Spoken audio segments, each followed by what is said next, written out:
As new case managers, we want to sit in the background, consume as much resources and information as we can from our environment, from our workplace, things of that nature. But when it comes to confrontation or conflict, especially when it comes to maybe it's a difficult parent, maybe it's a difficult client or compliance, exactly, we tend to shy away from those conversations or not respond in an adequate time manner because you're nervous, you're scared, when in actuality, all you're doing is causing that problem to kind of fester and escalate higher and higher and higher and higher, creating an even bigger problem for yourself. So case managing your first year, what you want to do is don't shy away from those difficult conversations. You just want to make sure you're being professional, direct, and respectful and things of that nature.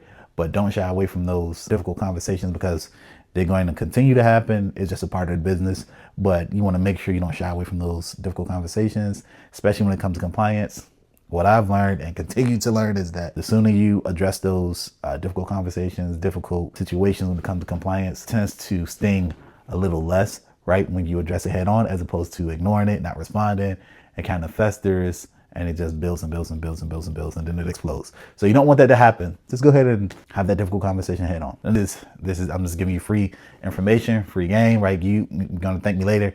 But this is particularly for case management in that first year. You're excited, you're meeting these people, you're meeting these clients, things of that nature. But some of these people that you're working with, the clients, they tend to have, not only do they might have, disability, intellectual disability, things of that nature, but they might have a comorbid diagnosis with, maybe it's like a behavioral diagnosis that you might not know about. Never turn your back on the client or individual.